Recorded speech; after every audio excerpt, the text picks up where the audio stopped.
Hey everyone, welcome to my channel, Studio Wriggles. My name's Aiden and I'll be reviewing all sorts of different animes over the coming weeks.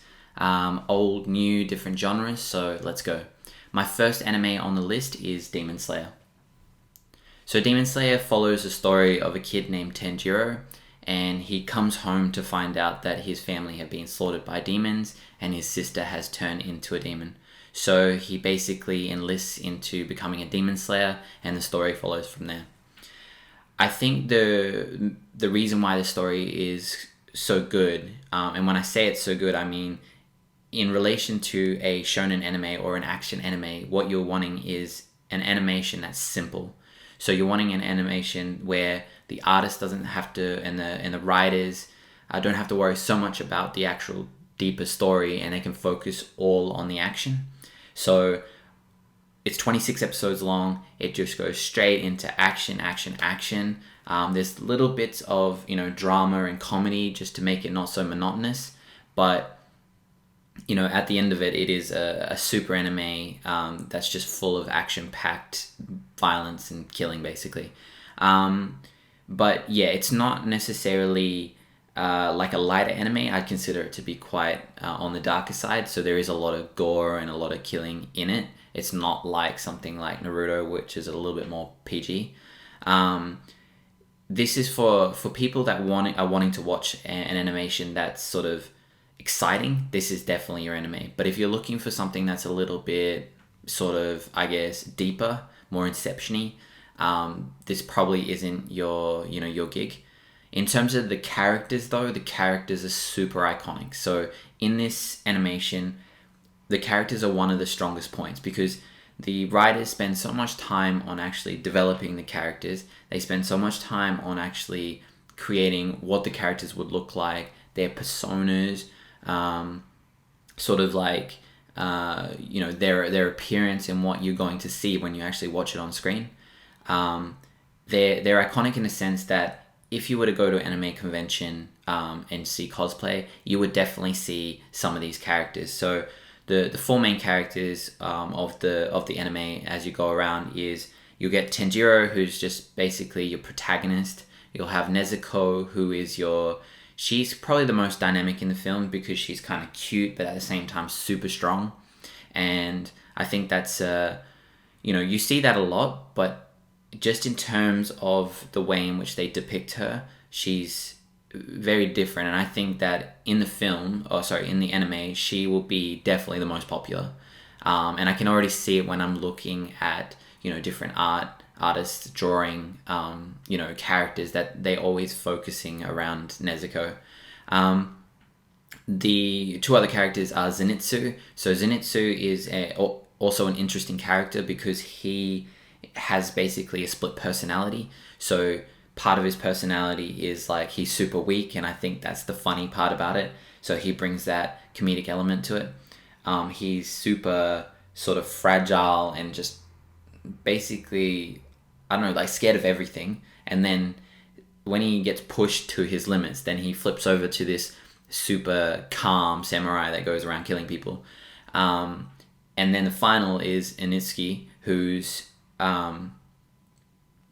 he's kind of like a boar, and he goes, so it's not like he's a boar, he wears a boar's face, but he kind of, I don't know, how would you say, like he basically looks like he's lived in the jungle for a really long time or in the forest for a really time. So he's showing these behaviors and characteristics of a boar. So he wears the boar head, but he also fights like a boar, and his characteristics in terms of his personality is very much like that as well.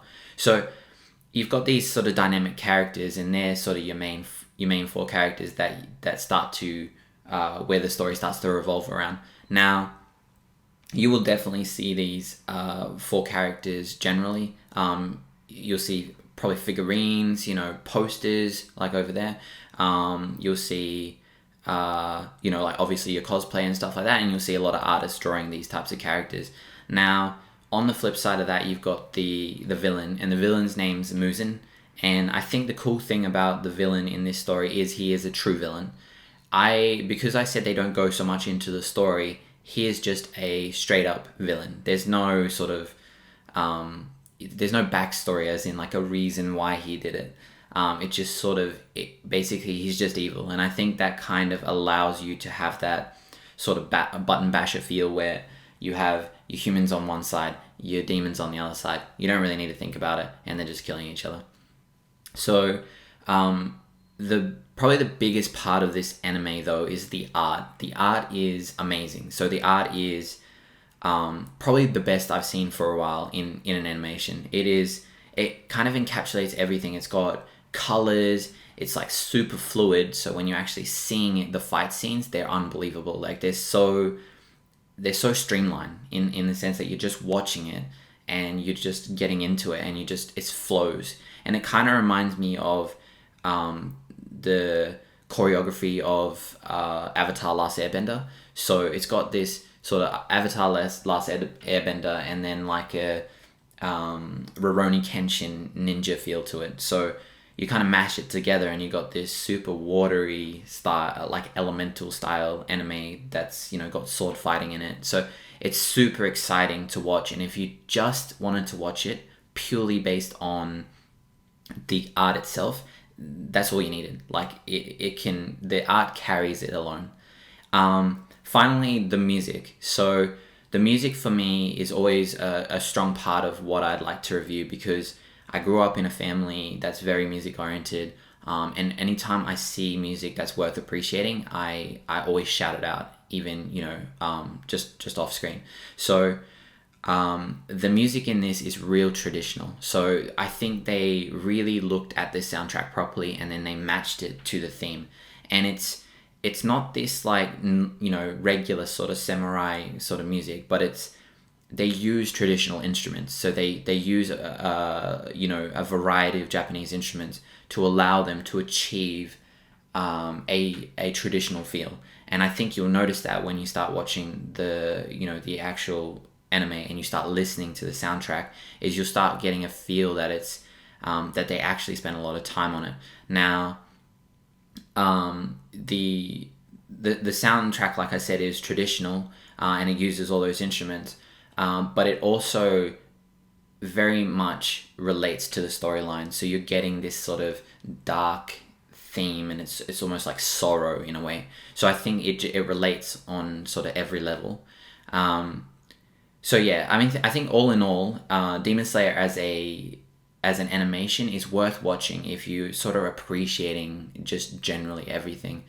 The only part that I'd say, or the only downfall to Demon Slayer is probably that it doesn't really have like mystery in it, and I think that's probably the part that's missing. And you'll probably find a lot of people are saying that, is that the mystery of there's nothing to find out in this anime. So you already know who the bad guy is. You already know who the good guys are. They don't go deeper into the storyline. So basically, you're left with a story that you already know. So you're just kind of watching it, episode by episode. Now they are bringing it out as season 2, so I think that gives us a little bit of shining light, maybe, into the fact that they'll go into a deeper story with it. But at this stage in season 1, I'm not getting a lot of sense that there's a deepness or heavily themed sort of process going on. Okay, so that sort of wraps it up. I hope you liked my review. I hope you liked the sort of way in which I'm reviewing. I would really like to hear your thoughts in the comments below. If you liked, please subscribe. It really helps the following. And also tell me animes that you want me to review, and animes that you feel like that are not getting enough love in, that you just want people to watch more and more of. Okay, I'll catch you guys next time. See ya.